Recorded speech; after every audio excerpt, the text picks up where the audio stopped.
environmental determinism. Clearly, the environment is not to determine us. We should determine the environment. But while we determine the environment, let us strike a balance so that we can eventually come up with what we call environmental possibilism. That is the way to go. Without environmental possibilism, we may not have a decent environment where we can meet like this and gather. Once again, I convey to you the greetings of University of Port Harcourt to all of you. And I look forward to seeing you at another gathering. Thank you very much. Council member,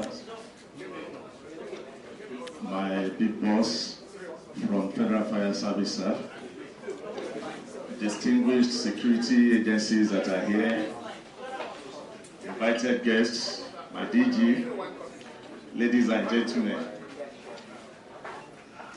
I think I'm the first person to represent myself. I'm Corps Commander Olusegun, the Sector Commander, Federal Road Safety Corps. And I'm so delighted to be at this program today. Any time you're unfortunate to speak after an academia, I think you'll be faced with some problems of the direction to follow.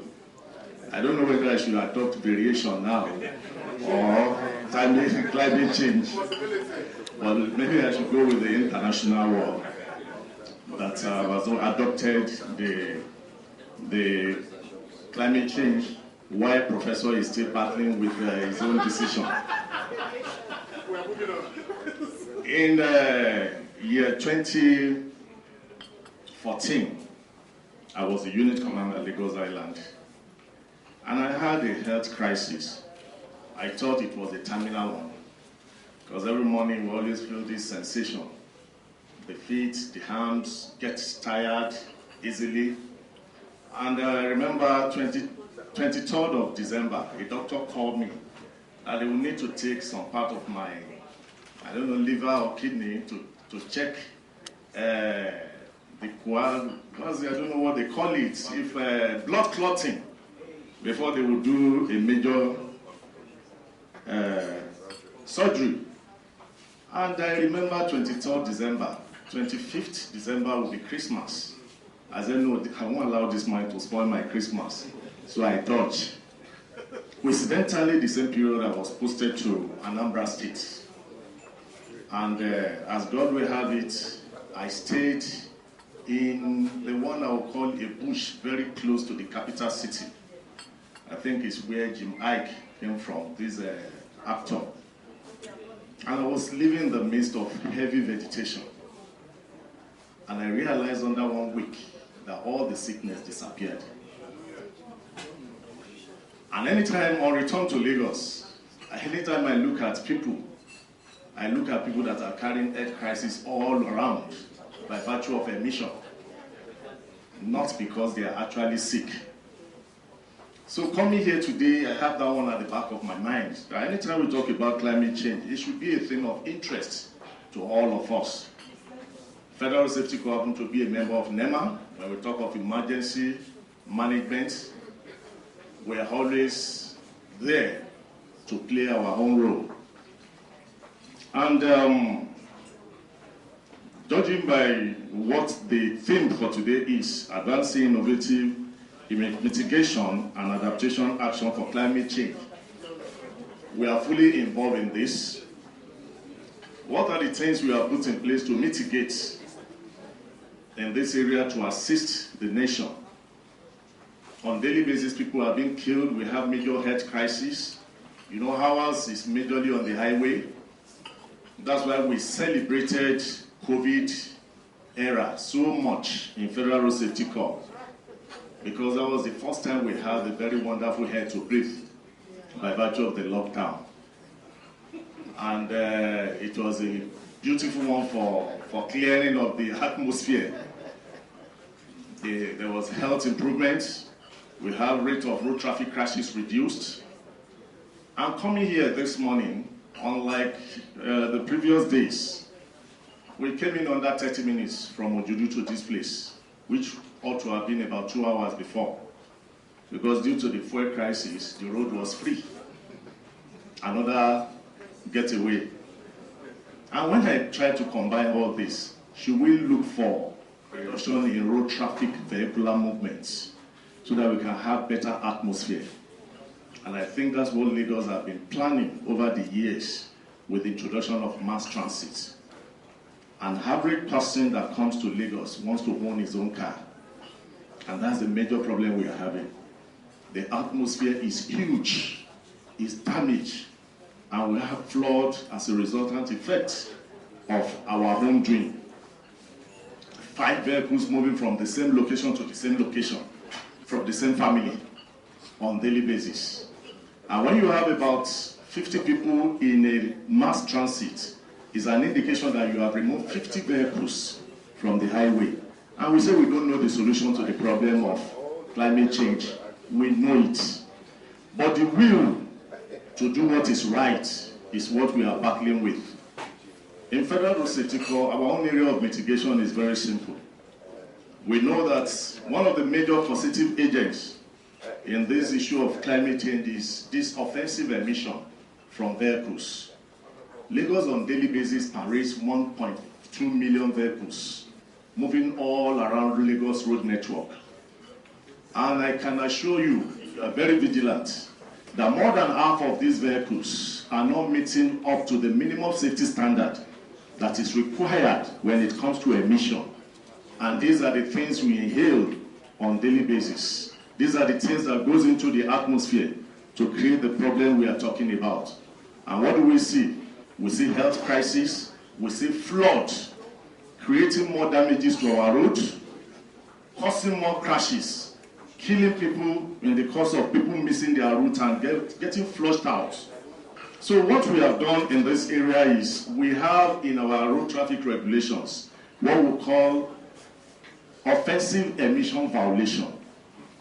I recorded about 21,000 offenses in the last quarter. And out of these 21,000 offenses, 300 happen to be offensive emission from vehicles that we arrested.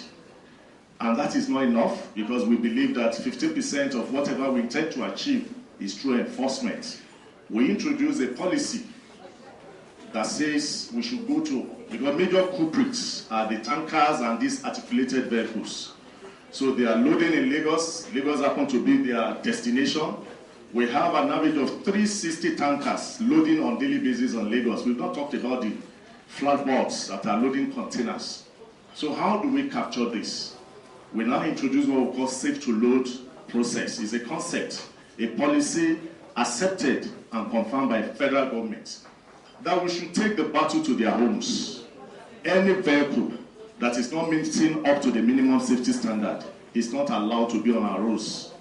And one of our major targets is all these vehicles with offensive emission, so that we can mitigate appropriately in getting this problem solved.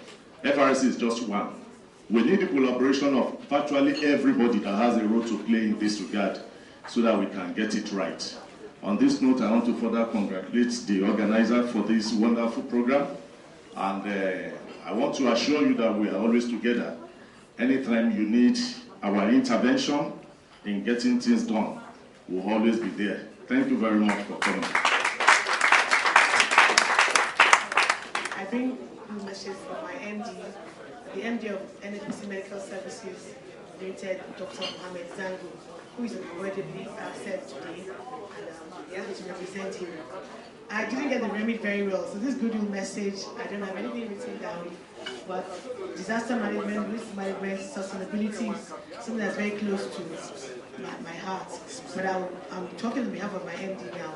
We know that, like the previous speakers have said, we have a lot about climate change, the effects of climate change on displacement of people, on food availability or food security, on environment, on our health, particularly our doctor. And I know that, I think the Center Commander that was talking about the impact of living in Lagos on his health. And I can really sort of relate to that, because if you have anybody that has further collaboration with the Institute, thank you very much. Thank you very much. Thank you very much, Dr. E. Abi? I was directed by my boss, the MD of Nigerian Airspace Management Agency, NEMA, Mr. Pajok Matthew Lawrence, to convey his warm greetings and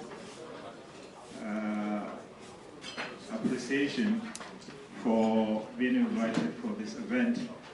He had wanted to be here physically, personally, and some official engagements actually held him back in Abuja, and he therefore directed that I should come and represent him.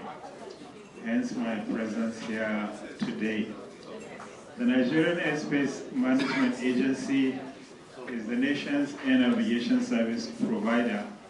What the agency does is provision of air traffic control services, and this service is actually made possible, is enabled by the installation of navigational aids, communication facilities, and surveillance facilities across the length and breadth of the country.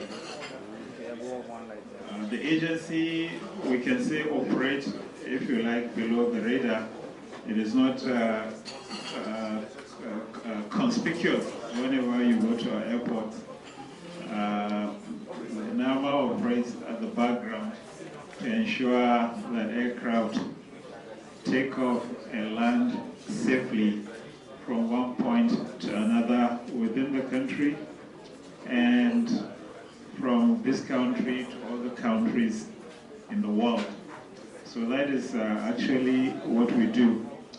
We are also a stakeholder, certainly when it comes to emergencies, disasters, because we know at times things do go wrong. We do have accidents. At times you have even crashes. And when that happens, most of the times it is NEMA that is aware first. It is NEMA that alerts the safety services.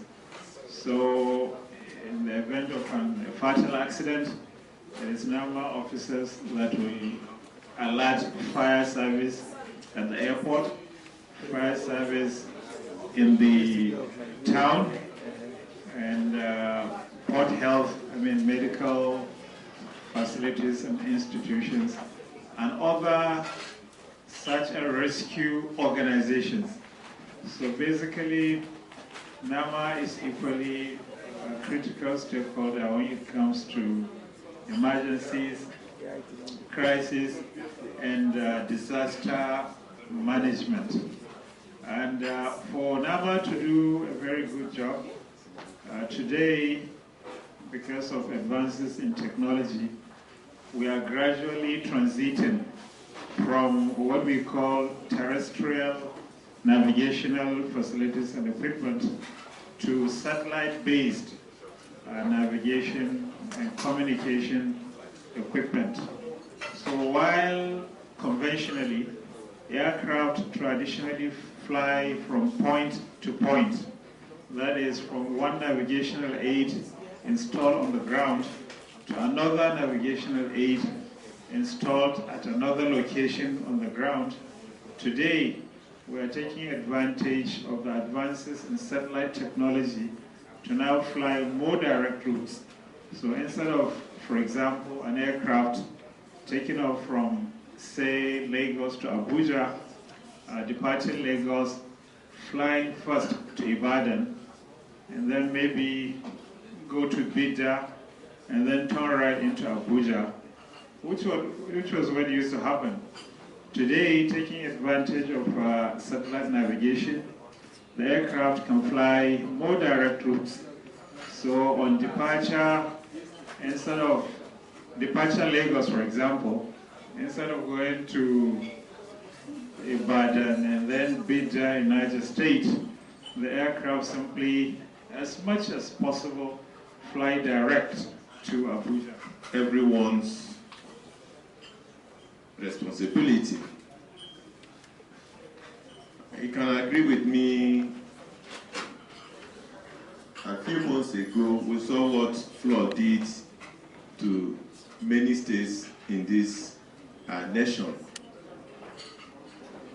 And over the time, this sensitization has been on, talking to people on those things they need to do and those they ought not to do in order to avert the negative impact of this climate change. Although we have not got into everyone in the nation, but those people that we've been able to reach,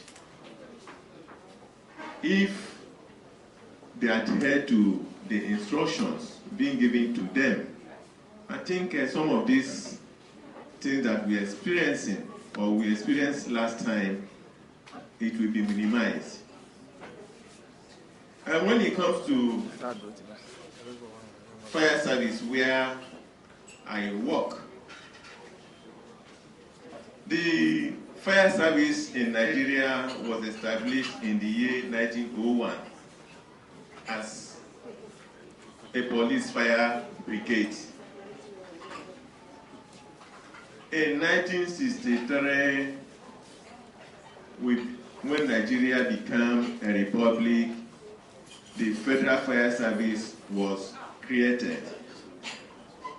And we are saddled with the responsibilities of firefighting, fire prevention, education, enlightenment, rescue.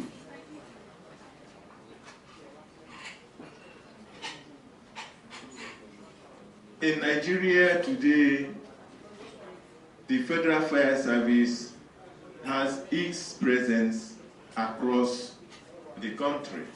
The 36 states in Nigeria has the presence of Federal Fire Service. Before now, we were only in Lagos and Abuja.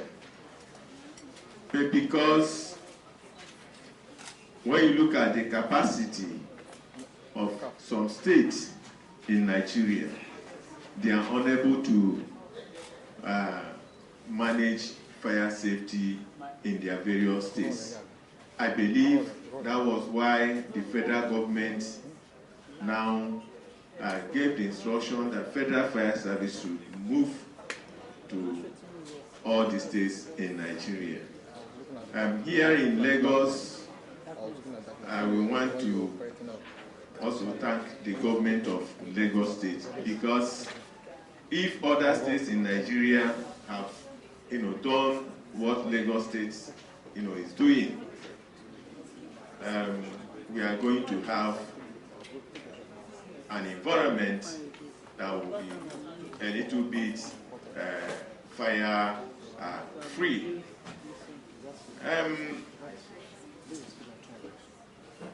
From time to time, you will see our men moving from one place to the other to carry out inspection of facilities, to know if those institutions are fire safety compliant.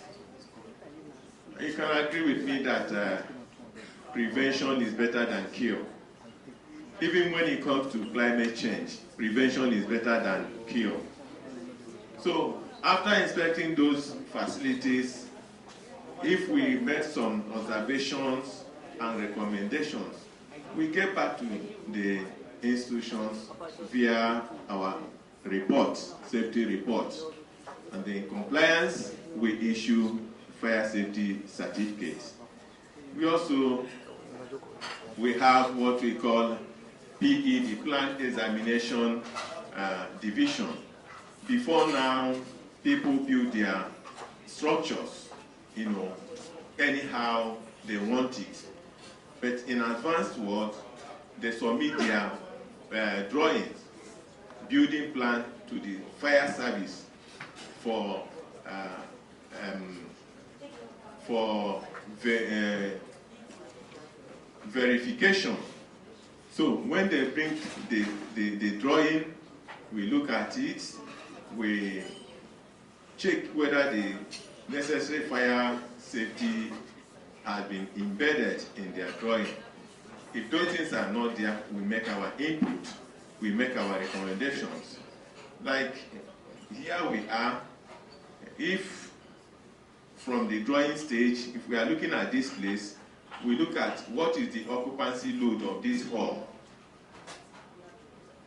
What is the occupancy load of this hall? If there is emergency here, do we have exit route? Do we have exit door? The door we have here, can it be able to take the number of persons here without stampede? We also look at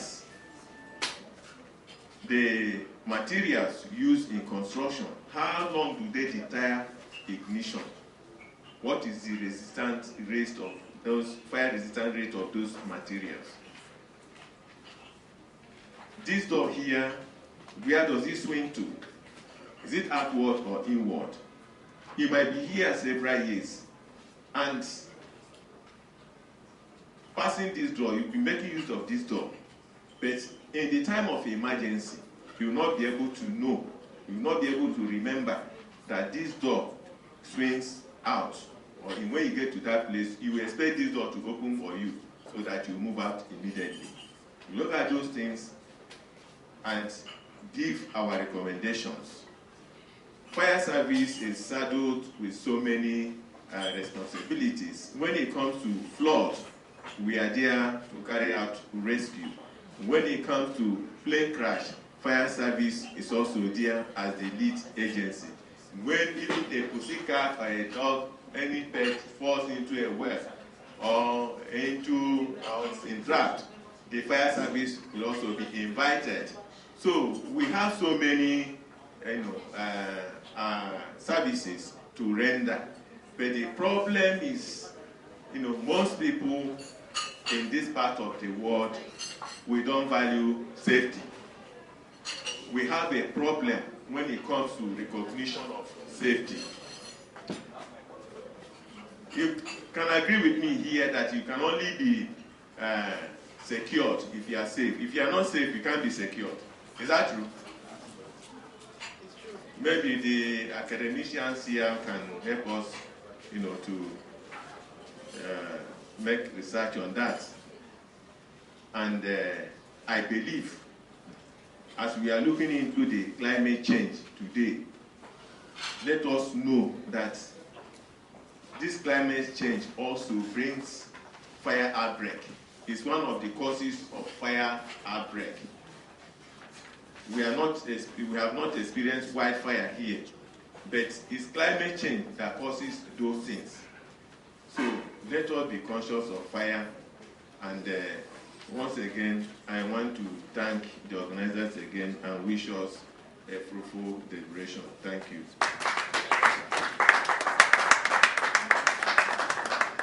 In all our courses, visitations and all that, they are always represented. And at this juncture, we are quickly, I will talk quickly, call on the most senior naval officer, please, to do us kind favor to please come out. Then Dr. Fordecker, please, sir. Any other advisor? The most senior person from Federal Road Safety Corps,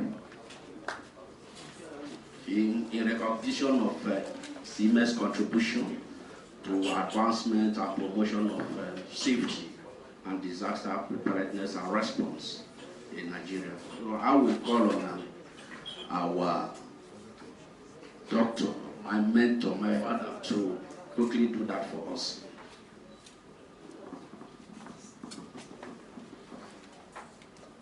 Glory be to God.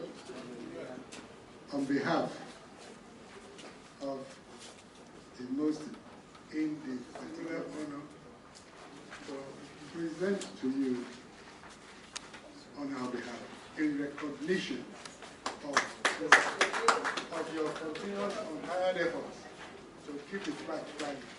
So,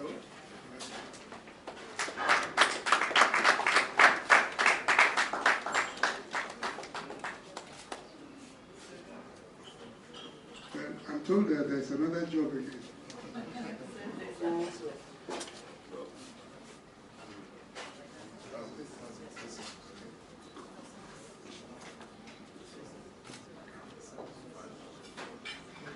Who are not very tall. Congratulations.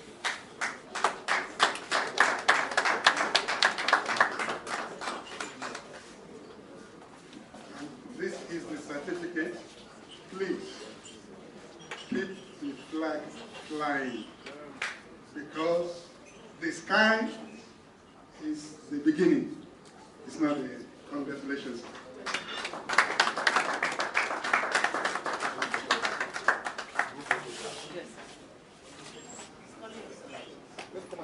I am highly honored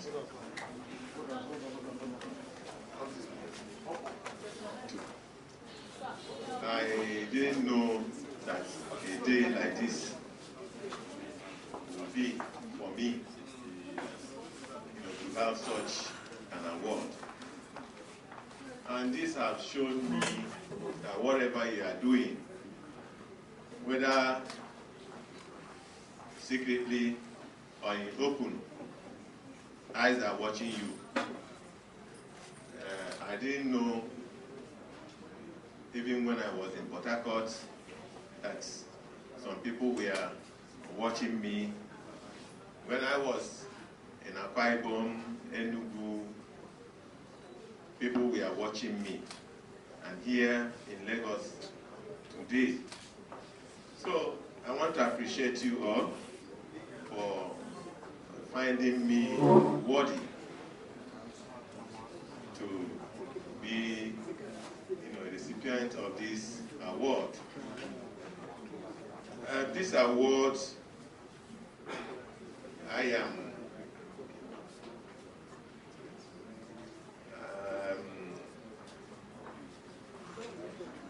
going to dedicate this award to all the firemen in Nigeria. Because when you look at the type of work that firemen are doing, notwithstanding, what our take-homes are, advise my colleagues here. Our work is voluntary. And by the grace of God, whatever you are doing, somebody is looking at you, and one day you'll be appreciated.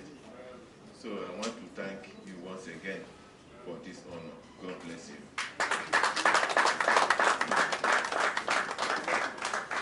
I'm very proud of you, because if you look at 9/11, the firefighters came on top. Am I wrong? 9/11 in the United States, they were well recognized and appreciated. Who recognized what you are doing in this country? Congratulations. Let's give a round of applause. And if you are happy with this award, give him another round of applause. Look at the person that is not clapping you.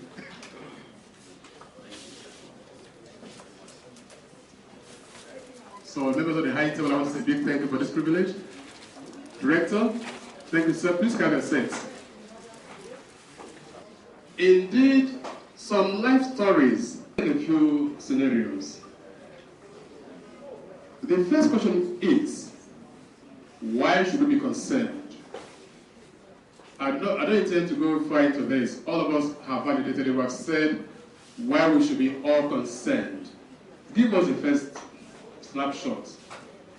Extreme drought has been mentioned. The next, flooding mentioned. The next, poor crop yield mentioned. The next, altered ecosystems. It wasn't mentioned here, but it's a reality. The next one, others, rise in sea levels, carbon dioxide acidified seas, intense heat, unpredictable weather conditions, stronger storms. All of these have implications for our lives. And that is why each moment we talk about climate action, we are speaking about life. Life above, life underneath, life within. Therefore, what shall we do? We need a strategy. Many of us, when we were young, remember a guy called Bruce Lee. We were always stolen away from school to go and watch a film by Bruce Lee. He said something very interesting. I do not fear the man that has practiced 10 kicks once, 10,000 times. The implication of this is the power of sustainability. I know that Lagos has well over 3,000 NGOs, agencies, institutes, but how far have they fared? Because we spread ourselves very thin. The power of intentionality, the power of continuity is not there. In this country, we have had so many failed revolutions, so many failed transformations. We used to hear OFN, Operation Feed the Nation. We used to hear Green Revolution. We used to hear Kai. We used to hear Y. But how come the effects are not cumulative? We shall find out soon. The next. What then is strategy? The word strategy has origin in Byzantine Greek and is a military terminology. It has to do with the ability to understand scenarios in order to plan an attack. Scenario planning is a key matter. Let's move on. The objective of every strategy is to create, sustain, and renew an advantage. I would be happy that we will just come today with a revelry, enjoy ourselves, have snapshots, photographs here and there, and we just go home with the same mindset. If it is indeed a strategy, it must reverberate. The critical underlying force for the advantage is knowledge of the terrain. Do we know the terrain? It is knowledge of the resources. It is the knowledge of the context we are going to work with. Indeed, a vision of a preferred future is implied here. I watched one film recently, even in a cartoon series called Moana. A young girl took it up and said, I am tired of the dead fishes. I am tired of the depleted mangrove. I am tired of the ocean water that is no longer safe. If we don't take time to talk about the ocean tides, what about altered ecosystems? Animals that used to be available will no longer be there. Indeed, what we call the Jurassic Park in science fiction might actually be the reality, but that is for intentional. And the next thought is about how do all of these play back in our minds? To me, they form the backdrop, the cyclorama for leadership thinking. What is leadership, as a matter of fact? In the primary school, we have what we call class monitors. Secondary school prefects. Universities, class reps. All of my leaders. If we have a village tournament of football, every village will have a captain that will come and play football. But compare that captain where a giant like Ronaldo will play, or Lionel Messi will play. They are all captains, but they are captains and they are captains. So, what is leadership? Thomas Hobbes did a very powerful book. They also provide motivation. They tell you all is well. As a matter of fact, one of the greatest leaders in the world, Napoleon Bonaparte, said, leaders are dealers in hope. Every leader, even when things are rough, they'll tell you it's okay. When a leader runs away, the entire society will run away. Leaders also enhance increased production, but very importantly, they talk about protection. What are they protecting us from? They protect us from terror, diseases, economic downturns, natural disasters, and the hurt on the environment. That's what leadership does. But very shortly we'll discover whether leadership is synonymous with government or whether leadership is in all of us. We'll find out very shortly. Let's move on now. These issues are the flagships. They are the central goals of sustainability, safety, and security. Leaders don't do it alone. They achieve sustainability by transforming the minds of the led. This transformation builds what we call shared responsibility. Shared responsibility. So in any society you see that has transited from being mediocre to being excellent, there is a shared responsibility. It happened in Lee Kuan Yew's Singapore. He came forward and said, hey, we have 5 dominant ethnic groups here.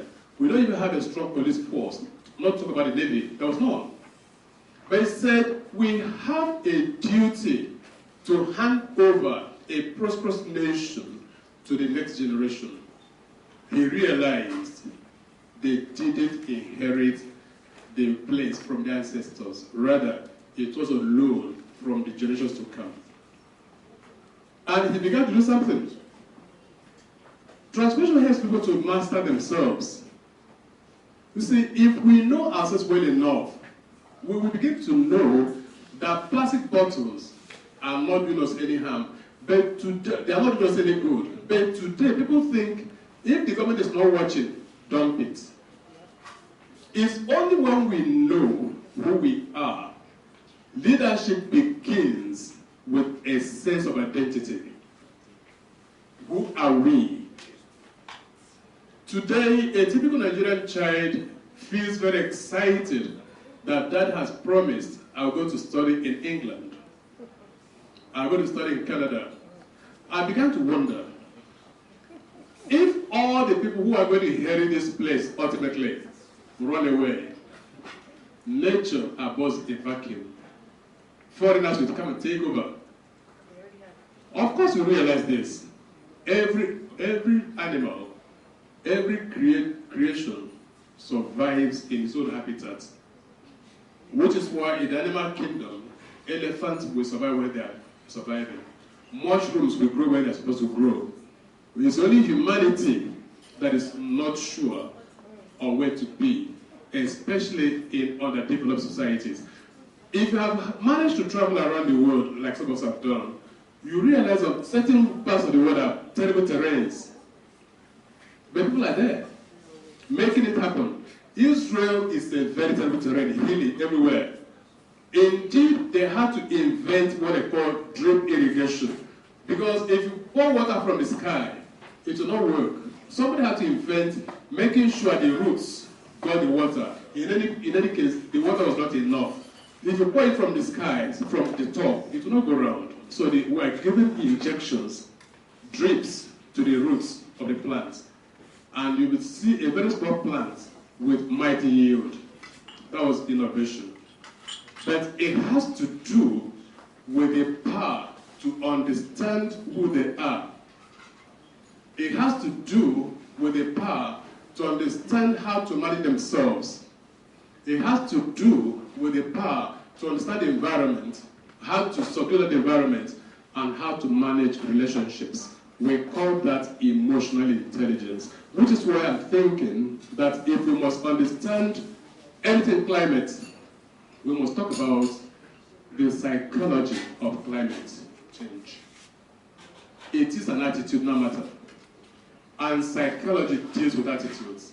I haven't seen it in the curriculum where psychology plays out here. It's been a philosophy of climate change.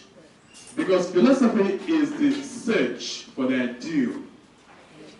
If you're talking about epistemology, which has to do with knowledge, beautiful. What about when we begin to understand the interplay between now and the superpowers? We call it metaphysics. These are the things we must begin to domesticate, because the climate is just a manifestation of so many variables. Let's move. Leadership has expanded beyond the government.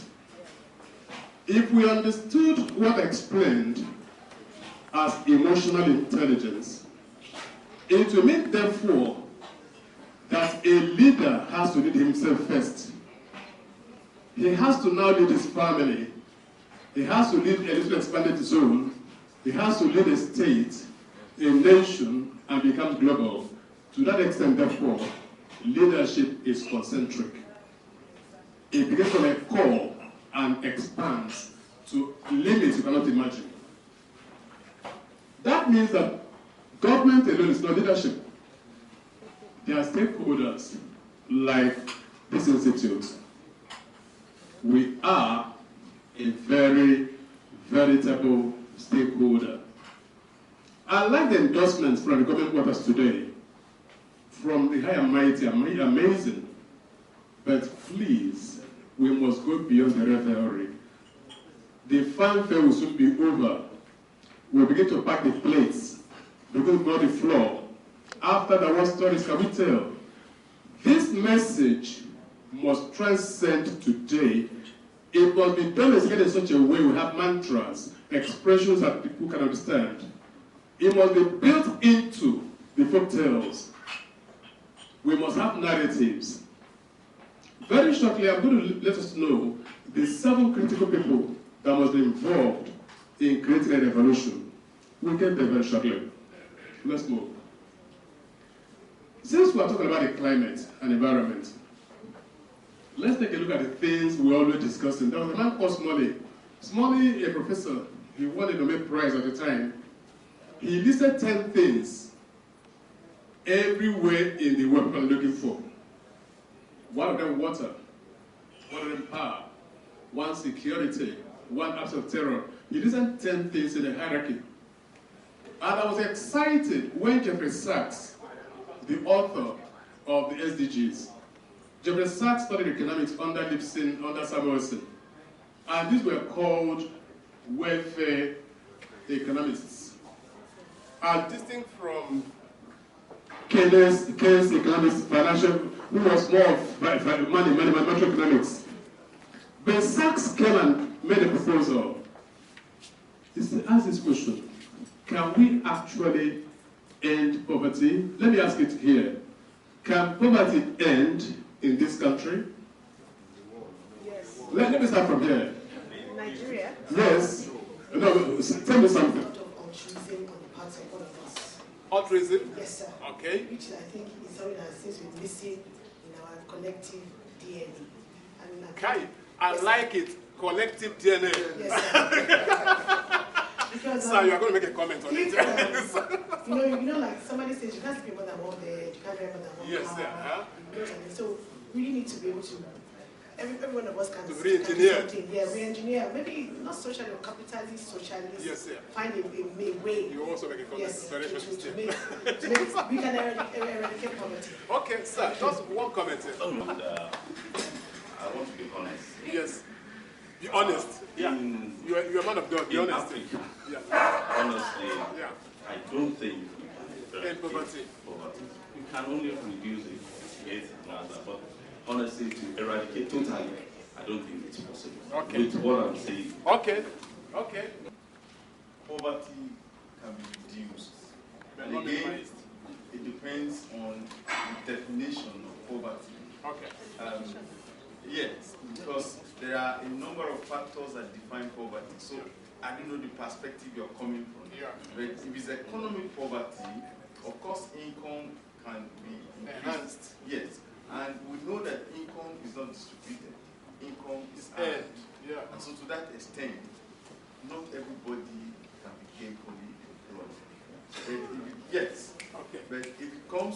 critical infrastructure, which is also an index of poverty, yet that can also be developed to the point that it's going to provide the enabling environment, for entrepreneurs, for business owners blossom. to blossom, and to trickle down Everybody. Yeah, but not that poverty. Perhaps it's theocracy that will eliminate. Have you heard about Utopia? It's Utopia. Thomas More's Utopia? Oh, sure, yeah. Okay, don't worry, take it from there. Yeah, they're saying. Yes, but what I would just like to say here is, in my own opinion, I don't think it can end. And this is the reason. He mentioned something about the issue of what we define poverty as. Because there are various schools of thought, whether it's on an economic level, some will use those that cannot live with $1.25. In some cases, it's $6.85 that is even known globally. But notwithstanding, why I say it cannot end is that if you look at starting with the Millennium Development Goals, they started with eradicating poverty, hunger and poverty. But coming up to the Sustainable Development Goals, they said eradicating extreme poverty. And so in that mode, it's obviously clear that, of course, the tone of actually eradicating poverty will not be possible. Thank you. Nonetheless, a hungry man knows he's hungry. A man in the street without a roof over his head knows he doesn't have a house. Somebody who is in tatters knows he's not wearing clothes. Basic things can be assured. There are societies in the world that have come very far to ensuring that these are sustained. We've been thinking that the pressure is heavy, but the beginning is that we do not even know what we're managing, and nobody can manage what we cannot count. Nobody can manage what we cannot count, what we cannot calculate, what we cannot account for, because we don't have records. We don't know who is poor. The lines are fuzzy. A guy has 3 cars and he's just a poor man, and he doesn't pay any tax. A woman has trinkets, gold, and she's screaming like a poor woman. Please, let's talk about the frustration. I'm sure we have seen these ones. We have seen these ones. Okay, go on. Then let me now begin to go faster. As the clock begins to tick away, we will know that climate action in some countries already succeeded. What happened in Egypt, November 6 to 20, what we call COP27, the 27th edition of it. I listened to the thing and I watched it very closely. I've read almost all the documents that came forth, and I began to weep for Africa. Must we be waiting for somebody to come from Germany to build a road for us? Must we be waiting for somebody from Holland to come and make our waterways, Westminster? China to build our rail.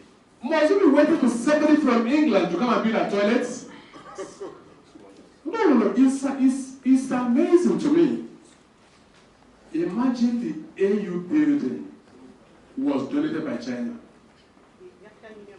Yes, in Ethiopia. The African Union building. And a building of that sort has security implications, has security things. There is an ongoing debate. Yes. They are building a secretariat in Abuja. Okay. And the federal government, unfortunately, does not have a say in the design. Okay, please, sir. And I raised security implications of it. Only after a few years, you know what you find out? All their computers they are reporting to Beijing. They must. And it was reported and I said, you collected a Trojan gift from these people. Yes. Now you are making the same mistake for the ECOWAS funding. You'll be surprised. nothing goes for nothing. They give you a building, but everything you do there is because they have this nanotechnology. Yes. In fact, I didn't want to say this. The embassy of US that was supposed to be built in Moscow, the first 10 floors, they found out that the sand, was bugged with nanobugs. So they had to condemn the 10 floors and they had to bring sand from US to build 2 more floors up. And that's the only 2 floors they are using now. For information, I don't discriminate against them, but we must be wiser in whatever we do these things. So nothing goes for nothing. You are going to sell it to us at this price. I will give you a little more money for carbon credit. I just don't understand what it's all about. They say I have 10 minutes, so please, let's move on. Move on. Move on. So, okay. Move on. Move on. Since you are going to have it. Move on, move on, move on. Move on. Oh, okay. So our climate is on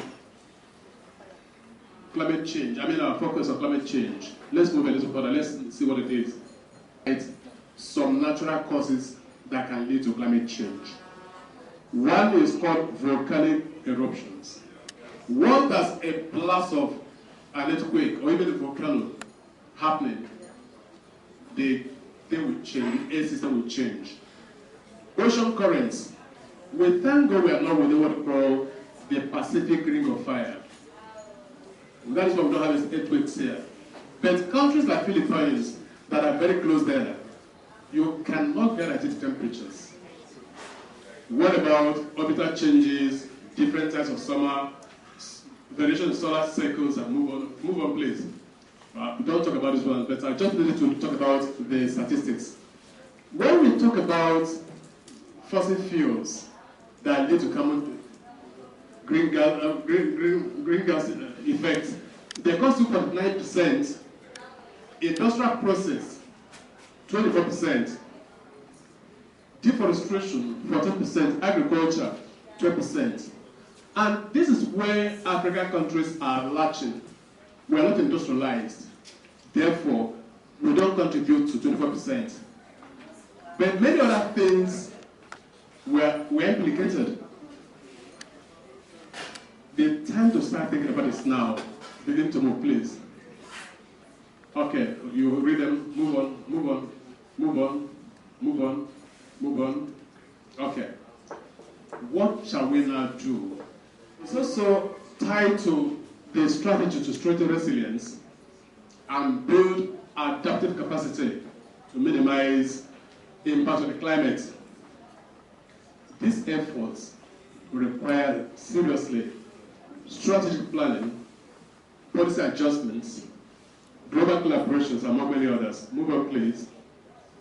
This is important in the 13th sustainable. Somebody has said it's SDGs. That's number 13. We had it from the keynote speaker. By the way, it was an amazing scenario to me. The engineer did a marvelous job. You can put hands together, please. And all the UN stipulations reflect all of this. But let's move a little further. Move on. Okay. We have always had protocols. So far, 42 protocols. The challenge is understanding of what we are getting into. The real issue is the spine to abide by the letter and the spirits of these agreements. And that will require a different kind of intentionality, a different kind of leadership. Let's move on, please. Let's move on. Now, I was saying, just like we started here, I can see a lot of collaborations already. But before we can mount and sustain any revolution, any transformation, we need first a unit for research and development. We must build it in. We have the press here, but it appears to me there must be a careful integration in their mindset, what they are supposed to be doing. They should understand the narrative and take the narrative to write good stories that can be domesticated. 3, we must have critical liaison. There are people in high places we cannot reach. There must be a leg to connect with them all through. Then 4, we must have partnership drive, which is what we are doing today. Partnership drive, but we must intensify it. Let it go beyond fellowship. We can put it down even to primary school children, let them understand what it's all about. Active professionals and the general team. Let's move, please, quickly. Since I'm being asked to make it snappy, please, let's listen to 1 or 2 comments in conclusion. We began our discussion with the concept of leadership as a force, that thing that moves gravitas. That force is propelled by a sense of strategy, and there's no strategy without a vision. A vision is anchored around the scenario planning. In the matter of climate action, there's a need for transformation, and it begins from the mind. The next, please. The 27th conference of the parties for the 27 held in Sharm el-Sheikh, Egypt, from 6 to 20 November, decided to establish and operationalize a loss and damage fund to drastically reduce emissions. The fund is assisting developing countries to provide and mobilize new and additional resources, which must be used. We know what happened with AIDS, NECA, all these agencies.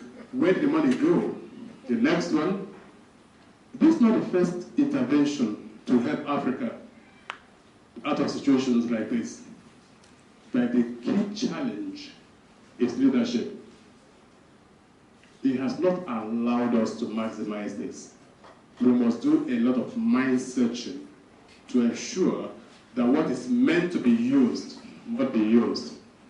There's a need for this transformation. Let's move as we wrap this up finally.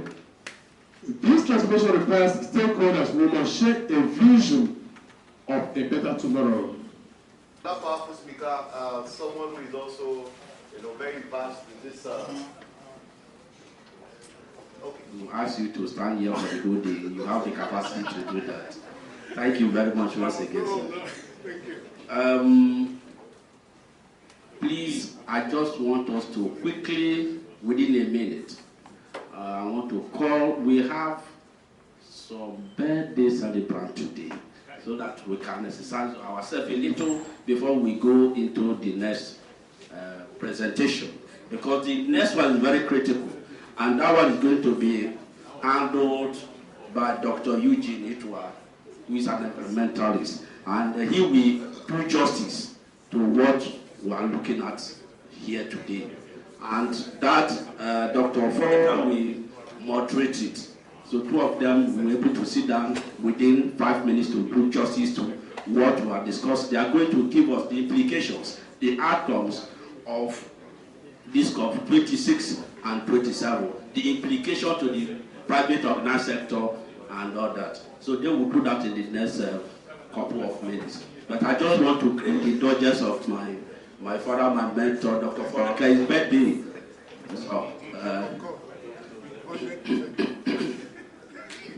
So please, I want you, sir, to please come out, sir. Because I say I can come. Please, sir. Our birthday was yesterday. 2 of them are very critical stakeholders. My mentor professionally, my mentor helped us to do this for us. And our up here, please, can you join them, please? Please, can you join them, please? This is a way to appreciate our own prof, who has been keeping us on our toes professionally. This is a research institute on emergency, crisis, and disaster. And we have people who have been there as a backbone, making sure that we deliver within the tenets and the vision of the institute. Professor Fodeke is one of those. In fact, is the spinal cord or what? I'm also in this space, but I don't contribute as much as Dr. Fodeke does, even though he's older than us. We are supposed to be more agile and alert, but it is the reverse. You see, that he even makes calls, 2 a.m., 5 a.m., or whatever. So we want to appreciate him. And on that note, having said that, we also want to appreciate somebody who keeps the home front in order. That I call a preventive crisis management strategy. You know, because if you manage them, you have managed your crisis. If you don't manage them well, you will be in crisis. So, but she has been keeping the home front well. And not just keeping the home front well, also one of the pivotal organizers of the office front. You know, and true to it, check the records, it is what she has said it is. So we want to appreciate both of you and all those who are celebrating their birthdays in this November. All Novemberians, we wish you well. My friend from Bura, Director of Safety, Community Affairs and Health and Sustainability, my very close friend. We also have to congratulate him because just about 2 months ago, he stepped up to a directorial position. So let's also put our hands together here. So you can see, this is celebration galore. It's celebration galore. And I want to, if I have time, I'll pick at most of us here some milestones we have had one way or the other. But I'm limited because we are just, they circled me around these 3 areas. So having said that, I want to say congratulations, madam, congratulations, prof, congratulations, all Novemberians, and congratulations to all of us who are celebrating those who are celebrating. Because if you are celebrating those who are celebrating, you're also a potential celebrant. So having said that, can we say a big congratulations to all of us? Congratulations! Hip, hip, hip! Hooray! Hip, hip, hip! Hooray! Hip, hip, hip! Hooray! And we're going to cut the cake at the mention of the name of, at the mention of the name. Okay. Please, we have to be sensitive to some things, okay? So, at the mention of the name of emergency, crisis, disaster, okay, ECRMI. So, at the last MI, you cut the cake. ECRMI.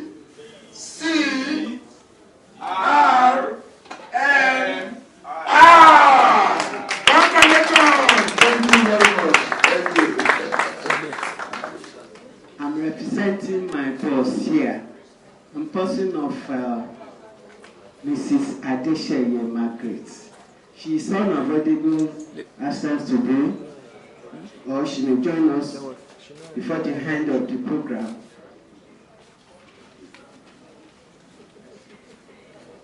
My Director General present here, members of the High Table, all protocol duly observed. The goodwill message delivered by the Director, Lagos State Fire and Rescue Service, Mrs. Adesheye Margaret, at the Emergency Crisis and Disaster Management Institute Summit. It is indeed a great honor to be part of this humanitarian service summit as a special guest this year. I acknowledge the presence of every stakeholder, particularly those who ensure safety and protection of lives and property of the citizens and disaster management through our mandates of ensuring maximum safety and protection of lives against the menace of fire and related emergencies. Apart from firefighting and rescue operations, the Fire Rescue Service has successfully embarked on fire prevention duties within the state with a view to mitigating fire disaster and related emergencies to the barest minimum. Also, the agency undertakes trainings and certification of individuals, companies, and industries on fire safety. This summit is timely and it is further informed to the public on emergency crisis and disaster management and put in place necessary contingency plans to help respond effectively in the event of an emergency. Fire outbreak, like any other emergency, can occur unannounced in any place at any time. It can be disastrous and cause calamity when not attended to curb its spread when it eventually occurs. The measures set out by the National Fire Code to curb fire emergency and disaster in order to stand the tide of rising cases of emergency disaster. It should, however, be noted that every disaster is an emergency, but not all emergencies are disasters. I am glad that an institute that develops human capacity in safety and disaster management exists. If more Lagosians are certified in the management of emergency, crisis and disaster, I believe the practice and vision of Safe Lagos is possible. Fire safety should never be compromised with anything, because safety begins with you. Thank you.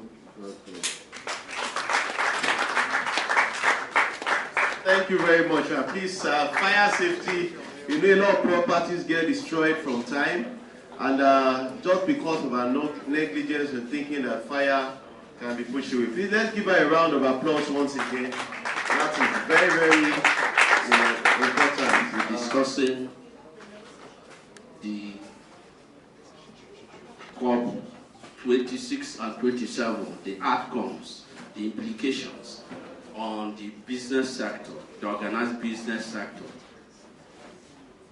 both in Nigeria as they affect them and West Africa at large. He will be doing justice to that, along with my father, Dr. Fodeke, who will be the moderator. Please, the two of you can please take the seat. Okay, the last one is number 27, but very significant. I want us to mark the COP1 that was in Rio de Janeiro, isn't it? That set this stage for the conference of parties when the whole world was concerned that climate is changing and that people too risk to change with it. So COP1, but very importantly, COP15 that took place in Copenhagen was very unique. That was the time the developed world, looking at the historical contribution to their greenhouse gases, decided to say they will give 100 billion to the less developed countries who, as you know, they are causing the problem, but the impact is coming to us. Our contribution is less than 4% in Africa, but the impact of it is 100+%. Am I correct? So they wanted to do something to help us. They promised to give the 100 billion. Today, it's only one country that has given money. That's Denmark. Am I correct? That was in the last COP, after the last COP, in the last COP. So COP15 was very significant. They promised to do that. They have not done it. Now, important COP is COP21 that led to Paris Agreement. And that also led to, I would say, COP26 in Glasgow, that was the foundation for the success of COP27, in which they agreed to do something about the loss and damage. But very important, ECRMI is ahead of them. We have been tackling the issues of loss and damage since to sensitize the business community into this aspect. I don't want to take the sweetness from his presentation. So please, let's listen to him. After his presentation, I will be able to moderate question and answer to be interactive. Thank you very much. Please, you have the floor. I'm just waiting for them to show so that I can run through the slides. They are countries. And what do they do? There are different conference of parties. Come next week, and it is starting from 7th. The preliminary technical meetings will hold starting from December 3. COP15 will be holding in Montreal Protocol. And that is not focusing on the subjects of COP27. It's focusing on issues of biological diversity. Yes, so much will be said about biodiversity. But what we're talking about today, and indeed the one I heard in Egypt, is the one focusing on climate change. So I just wanted us to, are you done with that? You can see it. Would you want to see if you can see? And good enough, Prof that spoke before now had talked about issues of adaptation, resilience. You recall that this fuel crisis started, to the extent I know, many states were overwhelmed. Flood. You remember that? There was crisis, queues. Are you okay? In Abuja, I was wondering why. They said, oh, trucks couldn't take fuel from doctor's compound in Apapa to Abuja. Infrastructure failure. Parties is a generic phrase in international relations speak. As people talk, conference of parties, everybody don't talk about it. And like I said here, it means a committee created after an international treaty is signed. And we just talked about some other ones. And again, what are they tasked with? Making decisions about how that treaty will be implemented. And so you have sessions, technical sessions, before the brainstorm. He's been there, so he understands how the technicality works. We said, what we're talking about here is conference of parties on climate change. Broadly provide a platform for the negotiation of international climate change agreements. So the key focus as emphasis is climate change. And what is this talking about? We will get there very shortly. But just to let you know, the latest figure is that we had not less than 45,000. Earlier, they brandished about 33,000. But now, it's said to be 45,000 participants, made up of government representatives, businesses, CSOs, just name it. Whoever cares to be there that had an accreditation was there. Now, this slide says, world leaders, governments, what were they talking about?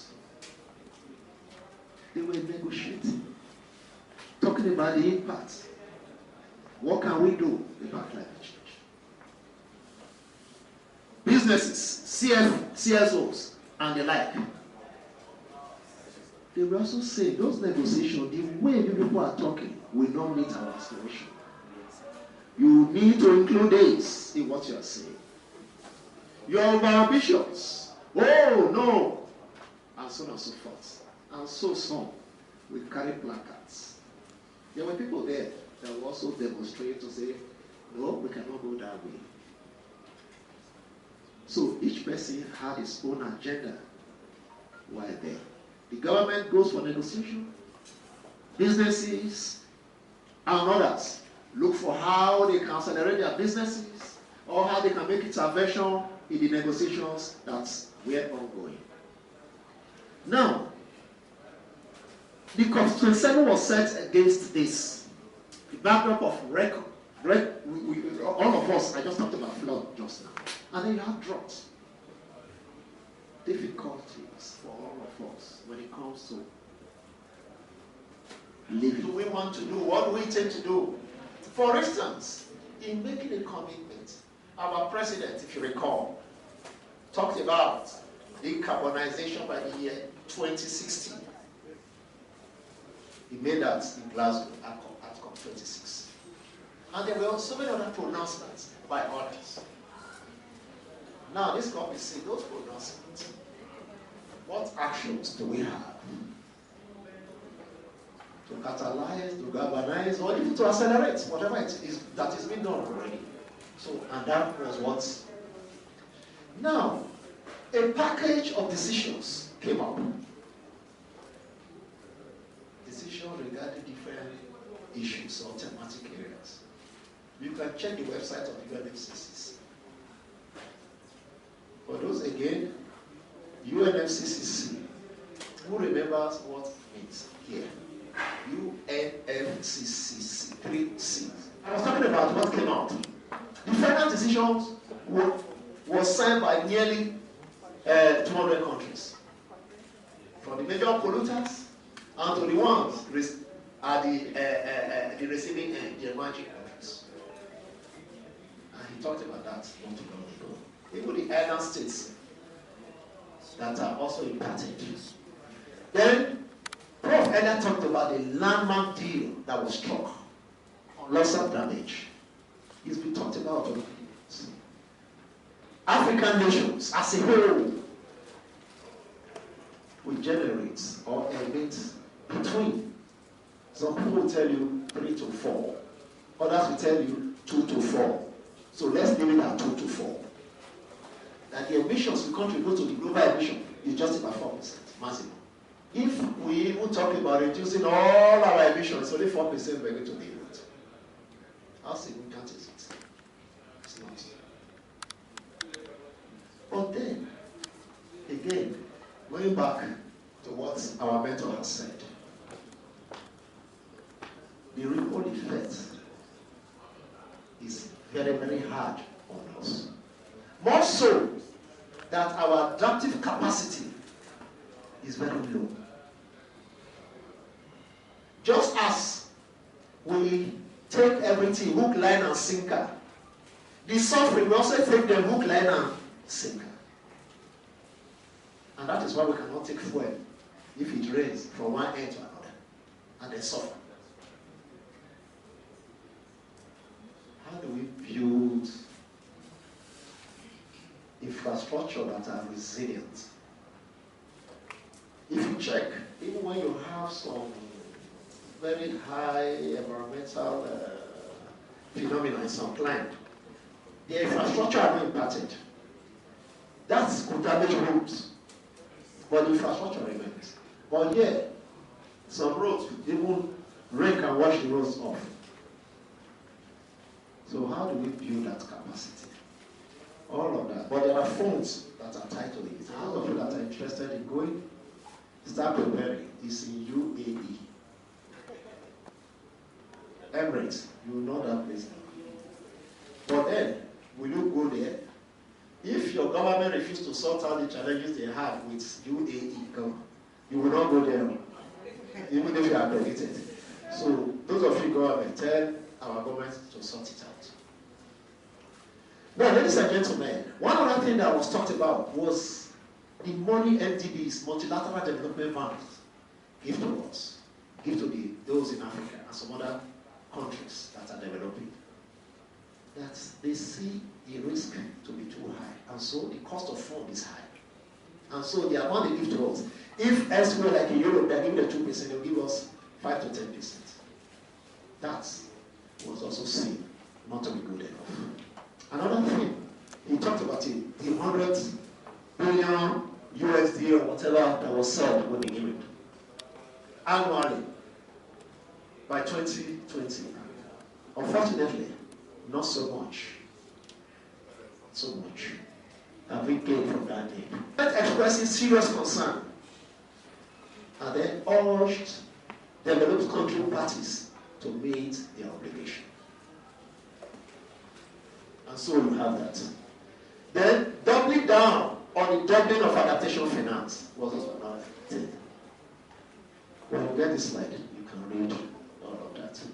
The failure of the climate summit. In COP26, it was said that countries need to be more ambitious in terms of their targets. For instance, our NECA says that Nigeria will using the whatever it is that we have, you and I, the capacity we build, the resources we have in country, they'll be able to cut our emissions and move along by 20%. The updated NDC version of 2021 says, if we are able to even get additional funding like the type we just talked about from elsewhere, internationally, then to be raised, we'll be able to do up to 47%. Now, we would have been able to raise it from the initial one from 45% conditional to 47%. Why the unconditional 2020 remains, the first one and this one. But where am I going? That in this last event, no country said, oh, recall our last convention. What we had said was, we increase our ambition so that we can meet the targets. Since we are here today, let's increase it more. More so that in even calculating what's the set target of all the countries, it wasn't ambitious enough then in terms of meeting the ambition targets. And so there was some difficulties there, and you can't saw that they flood. But then people expected that by 2025 the emissions should start going down. There was nothing to that effect to say, oh, let's get up our ambition. So it's not in the agreement. So emission peaking before 2025 was seen as necessary. Who sees that science is telling us it's necessary? If you read more from IPCC, you will see some of those details. Ladies and gentlemen, COP26, like COP20, the part of this 27, call for accelerating effort towards the phase down of unabated coal power and phase out of inefficient fossil fuel subsidy. Green transition was also talked about. Good enough, Stephen is here. Now, some of the other issues that came up. For instance, the launch of the Africa Carbon Market Initiative. About 6 countries are involved, and Nigeria is also part of it. So you can see in Kenya, Malawi, Gabon, Nigeria, and Togo. They said they were going to the voluntary carbon market. There are 2 markets, the mandatory market and the voluntary market, where you can trade carbon. The mandatory market or compliance market is the one that the government put in place. The voluntary market is the one, for instance, you and I have carbon I want to sell to you, you're interested in offsetting whatever it is that you have. I can trade with you bilaterally. But the other one, the mandatory one, and then for you to also to be able to even trade with another country, ITMOS, you can find out about that, ITMOS. How countries can trade using Article 6 of the Paris Agreement. You can get more from that. And then, I just talked about transition, just transition. Stephen, this is your tirade, and a number of knowledge products were launched, focusing on green jobs, on just transition as well. And so, one of it, sir, was on flood risk management. We have actually deployed a dot technology focusing on adaptation at my 12, behind my 12 markets. There's a community there, Omojowa Estate. They always have issues of flood. And we have been able to go there with the geodynamic survey we did. We deployed that equipment. And so they can use that to fight flood. It's an adaptation team. It was also supported by African Development Bank. There is another one focusing on agriculture. That's in Burundi. You can also use the technology for that. So, just to let you know, these are the events that we did there. And after that event, we just also trained some people last week in Ghana. With some CBN, Central Bank of Nigeria officials, then some commercial bank people, where they came to Accra, where we took them on climate finance, decarbonization, and carbon market. So, one of the things we did I brought in, you might know him, Ibrahim Pan. He's with GCF. He used to be a director in ICPC. Now he's with Greek Climate Fund. And if you talk of transparency, you talk about physical discipline, fiduciary discipline, and all those kind of things, he's in charge of it. Some are saying yes, others kept quiet. Do you think you can actually carry out some level of climate action? Yes. Yes. If you plant one tree in your compound, you would have done something. Let's take it from there. If you start segregating the waste from your home, if you stop in that your Porsche vehicle, you roll down, you throw something on the road. You must have bought the most expensive gala in the world. The wrapper, you throw it on the road. If you do that, you will not be doing any climate action. But if we don't do that, we're supporting of it. So all of us can do one thing or the other. So, from the faces I see here, they are all saying that they want to be part of climate action. Thank you very much.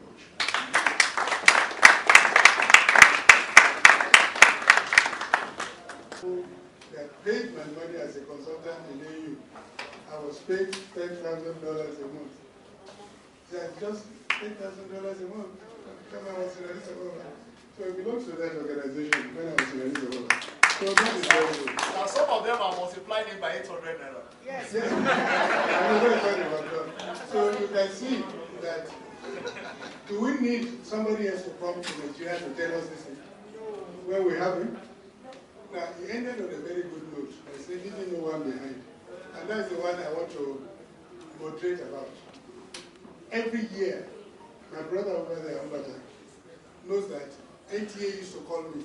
That if we know we have organizations like NIMET, what does NIMET mean, please?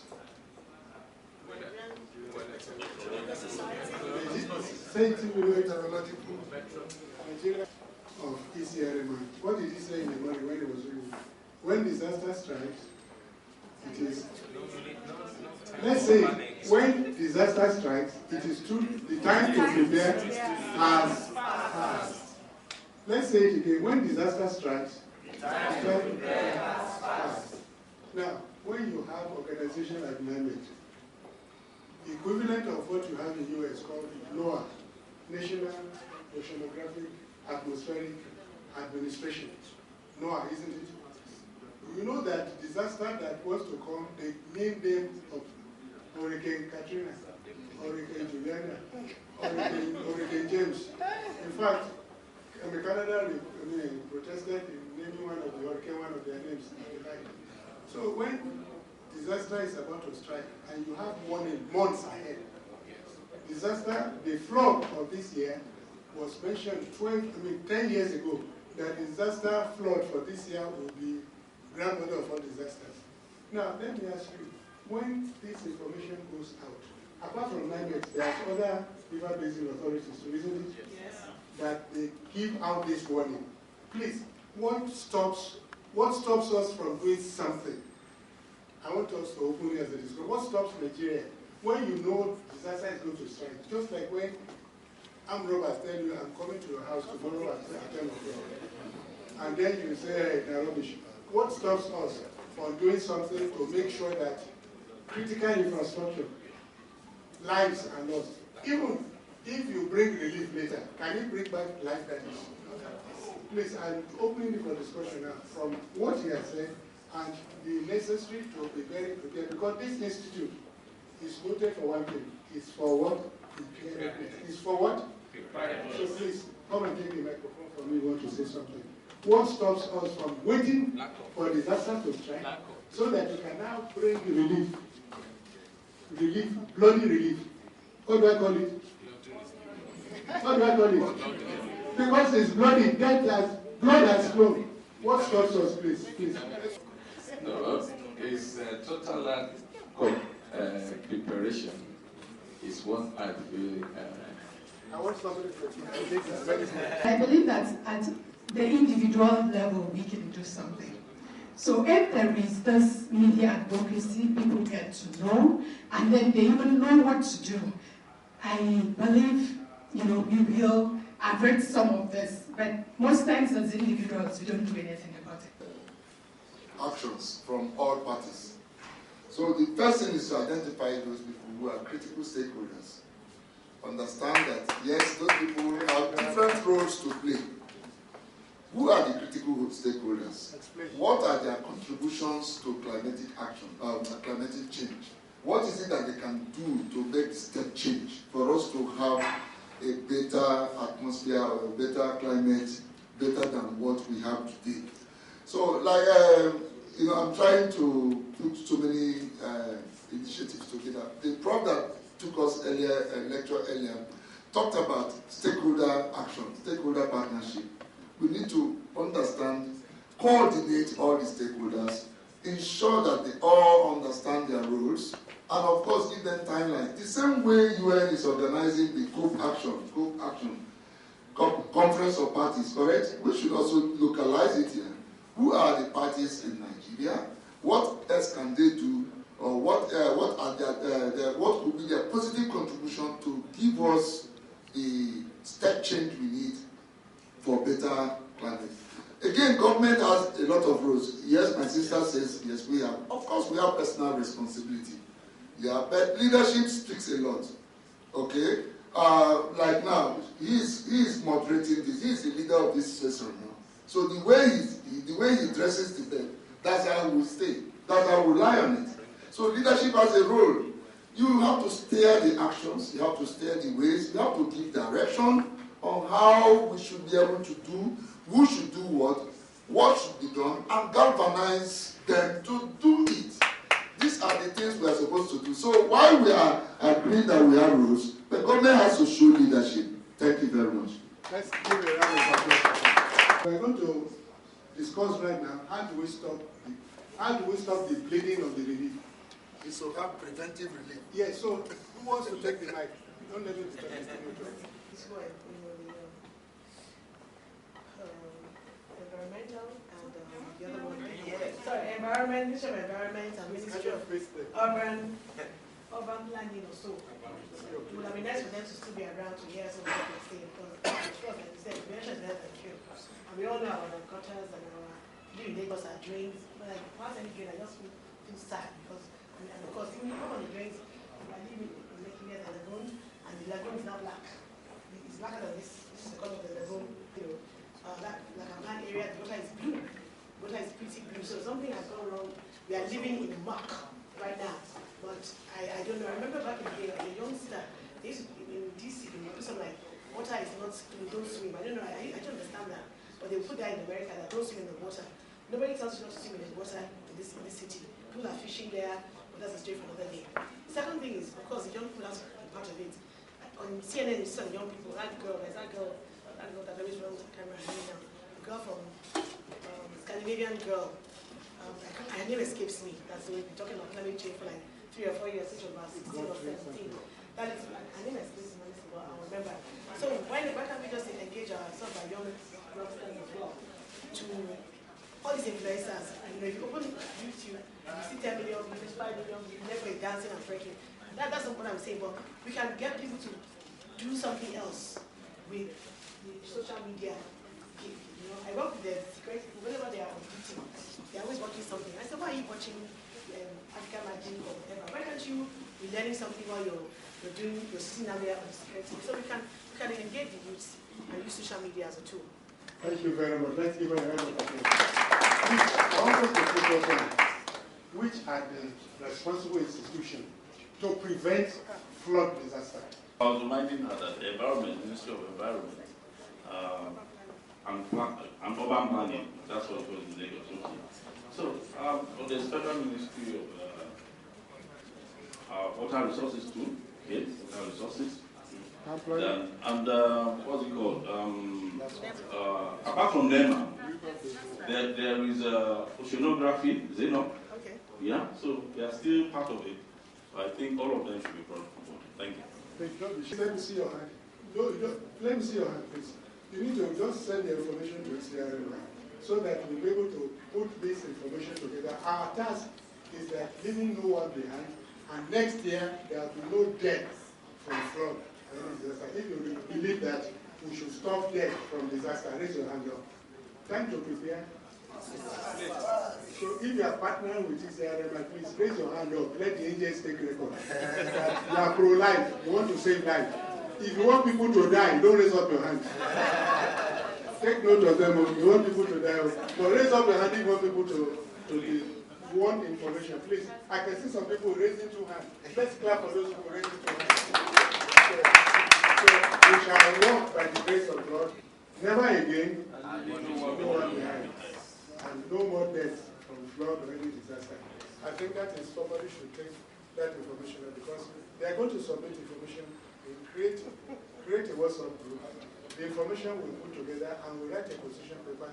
So Lagos State is doing very well. I'm very proud of Lagos State, honestly. I'm very proud of Lagos State.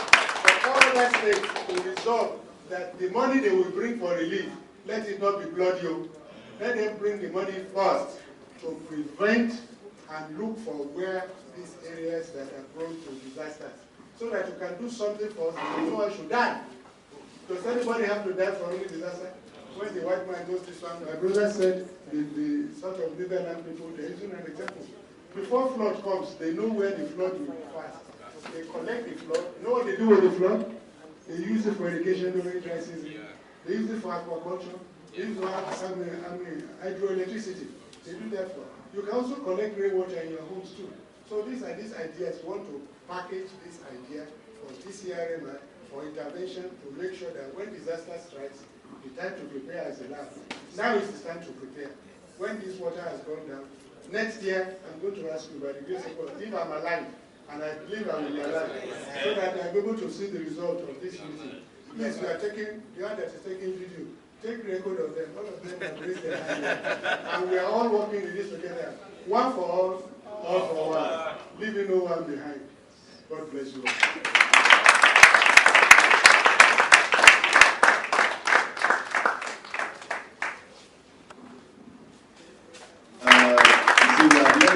These are people who have contributed, immensely to the climate cause action. We very much appreciate you, sir, doctor. We have 2 doctors, not just academics, but practical, people in what we are championing. We appreciate you very much. You have given us, what probably would have gone to school to learn. Just a mini MBA is what we have learned today.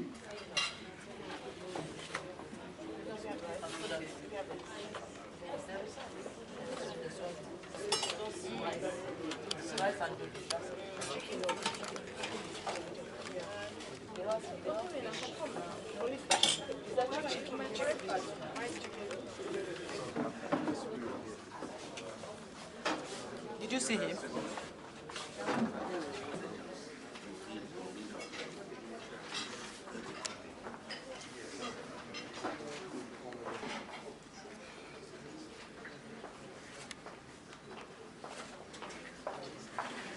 I read when you get to your name, you pronounce your name. My name is Gertrude Akawo, head of membership. On behalf of the chairman of council and our DG, I will be taking this oath of allegiance. So as I read, you read after me. When you get to appropriate place where you mention your name or you address yourself, mention your name. Maybe one person can have the mic. One person can say out loud so that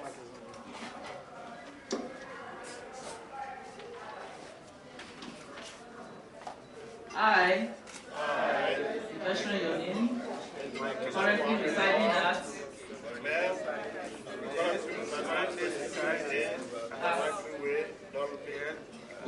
hereby accept to be a fellow Emergency Crisis and Disaster Risk Management Institute with effect from this day, 30th November 2022, and wholeheartedly promises as follows. 1. to observe and adhere strictly to the code of ethics and core value of this institute. To observe and adhere strictly to the code of ethics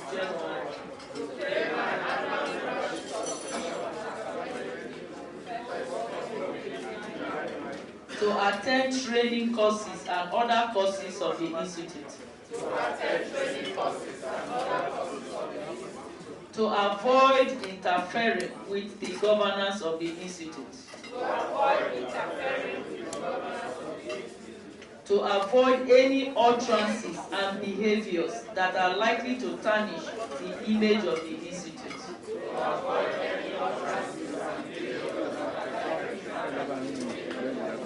Now the last paragraph, which is attestation. I understand that the institute reserves the right to suspend me and or dismiss me summarily from its membership should I violate any act of all of the above promises.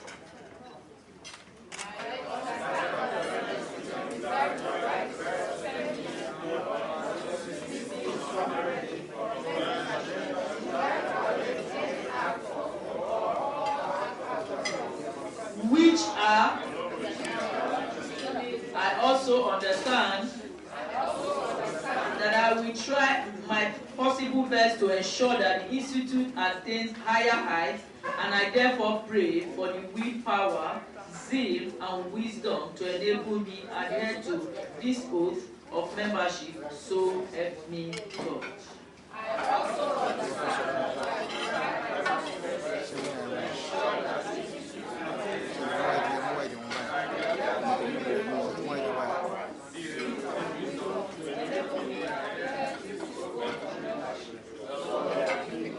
congratulations, everybody. So I now hand you over to the DG to do the meeting. Please, when you get back, you look at page 3.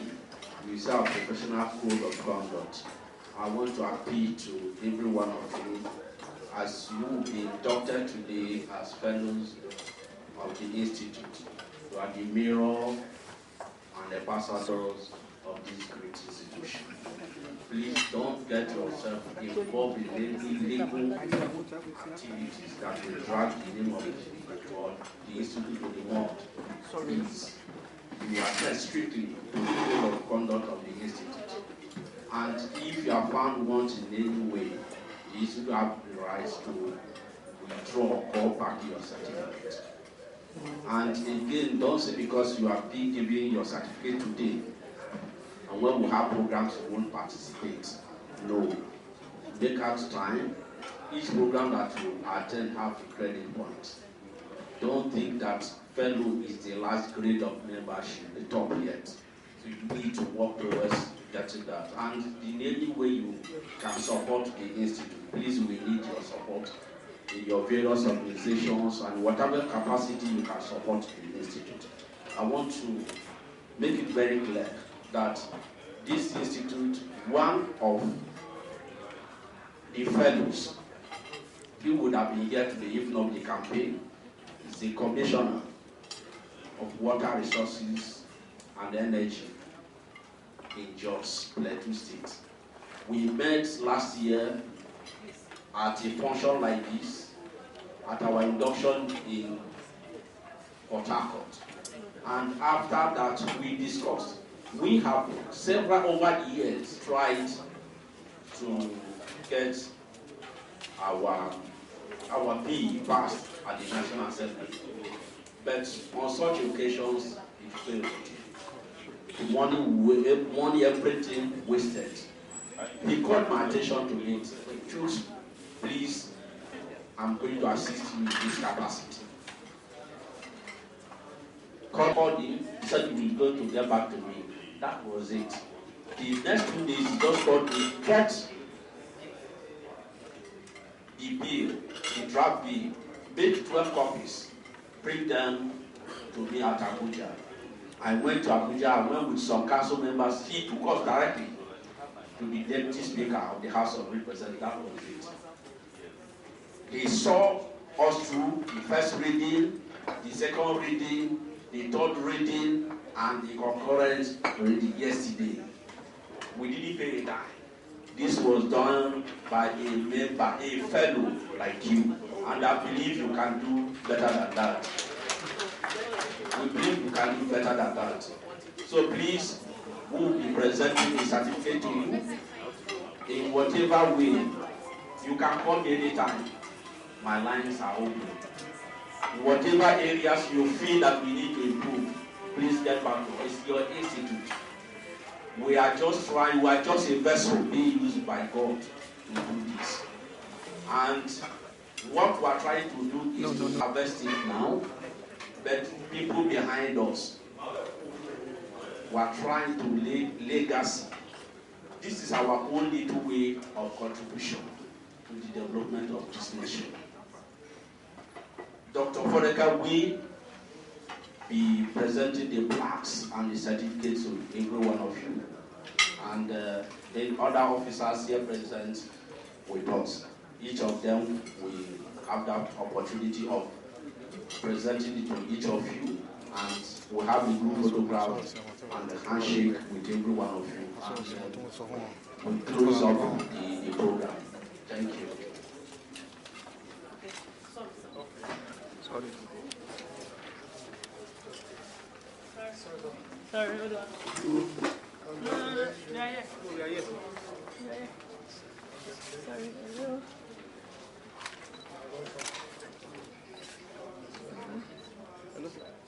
Hello, ma.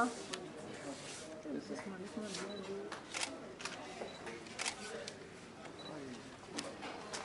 No, thanks. Thank you. Hello, sir. Sawaliu Adeni Adegoke. Yes, sir. Looking for me? Yes. Thank you. Thank you very much, sir. Certificate, sir. Engineer Chico Uche, National Emergency Management Agency, NEMA.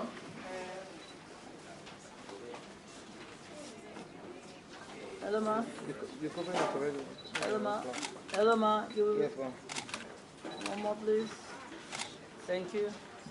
No, it's presented. No. Okay, let's.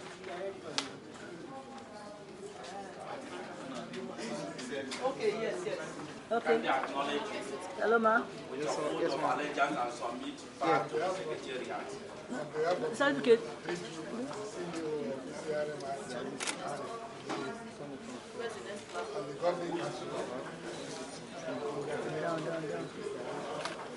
Hello, ma.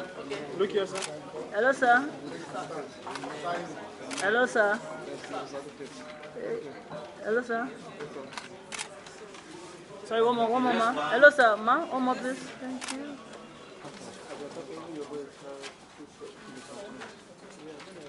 For the selection, ma'am. The certificate. Turn around the certificate first. Let me come ahead of that.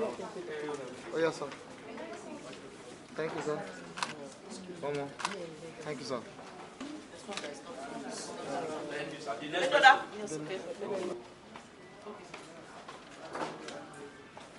Any other flags there? Yes, Are the people not there? Hello. Yes, sir. Just give me any certificates. Okay. Good to go, ma'am. Good to go, sir. Yes, sir. Thank you, sir.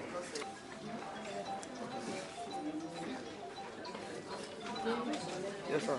Hello, sir. Good to go, sir. Next one. Okay. Certificate. Okay, certificate. Sir. Okay, yes, sir. One more, please, sir.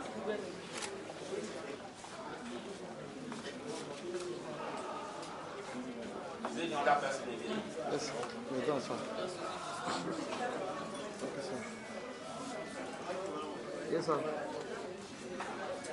Okay, good to go. Thank you, sir.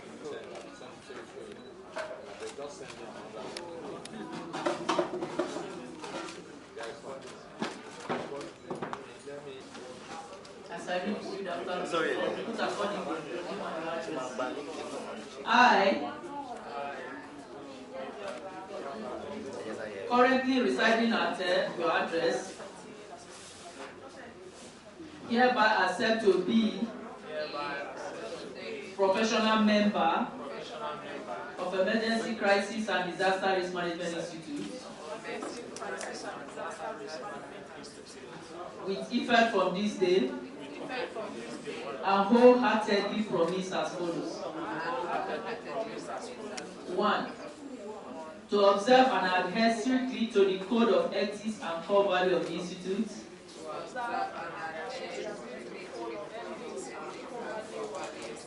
To remain loyal to the authority of the Institute. To pay my annual membership subscription as at when due. Which is first working week in January. To attend training courses and other courses of the Institute. To avoid interfering with the governance of the Institute. To avoid any utterances and behaviors that are likely to tarnish the image of the Institute.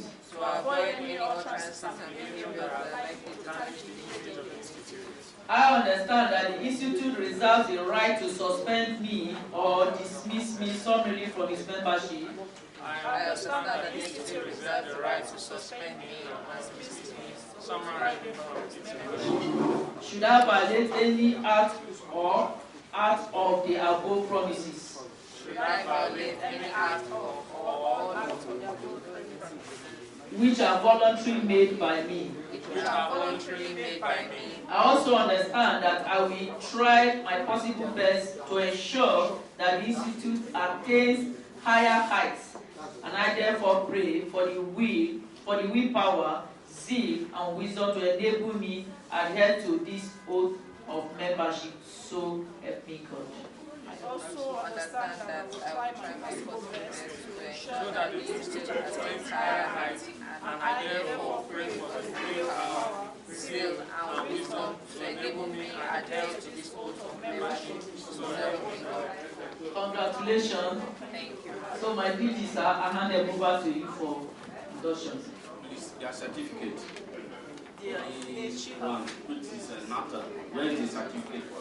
Emergency Crisis Management Institute. Professional membership certificate is hereby presented to you. Congratulations. Okay.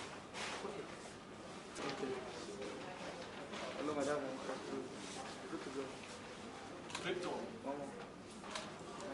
On behalf of the chairman of council members, I present this certificate to you. Azubike Timebi, a professional member, congratulations. Yes, I'm with you, ma'am. Sorry.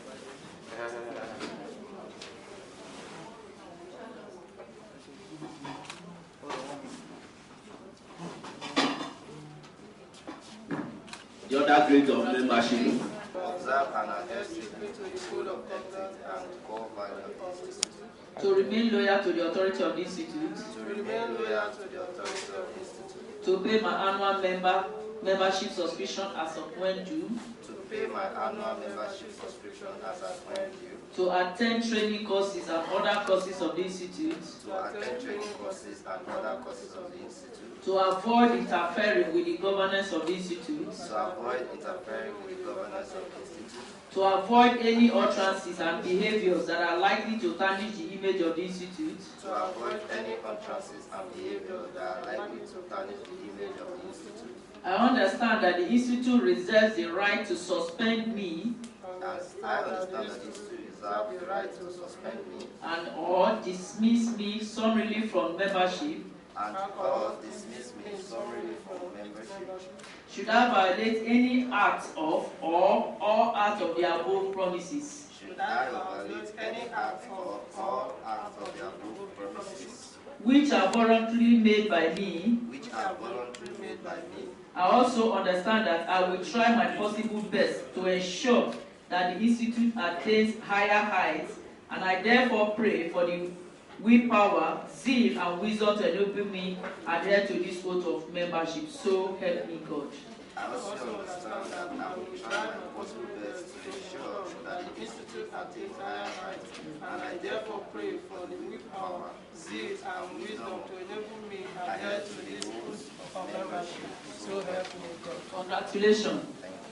So your graduate member, please come out. Graduate members. You are going to graduate members. Fatima. Currently residing at, hereby accept to be a graduate member of Emergency Crisis and Disaster Risk Management Institute with effect from this day, 30th November 2022, I wholeheartedly promise as follows. 1. To observe and adhere strictly to the code of ethics and core value of the Institute. To remain loyal to the authority of the Institute. To pay my annual membership subscription as at when due. To attend training courses and other courses of the Institute. To avoid interfering with the governance of the Institute. To avoid any utterances and behaviors that are likely to tarnish the image of the Institute. I understand that the Institute reserves the right to suspend me or dismiss me summarily from its membership. I understand that the Institute reserves the right to suspend me and or dismiss me summarily from its membership should I violate any act of their book promises which are voluntarily made by me. I also understand that I will try my possible best to ensure that the Institute attains higher heights, and I therefore pray for the willpower, zeal, and wisdom to enable me adhere to this oath of membership. So help me God. I also understand that I will try my possible best to ensure that the Institute attains higher heights, and I therefore pray for the willpower, zeal, and wisdom to enable me adhere to this oath of membership. So help me God. Congratulations. On behalf of the Chairman of Council, I present this certificate to you as a graduate member of this. Good to go. This one. Thank you. Congratulations.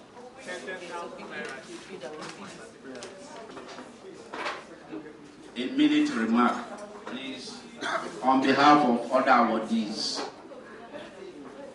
I want to express my sincere appreciation and thanks for being part and to having been inducted as a fellow today of this wonderful institute. I've enjoyed every bit of the meeting and I'm encouraged. I want to tell you something, that I find a lot of grounds where this institute will have to work with other organizations that are part of the Nigerian Institute of Architects, the Building Collapse Prevention Guild of Nigeria, which is a coagulation of all members of the building industry to prevent disaster in the building industry, which is collapse of building, which is man-made disaster.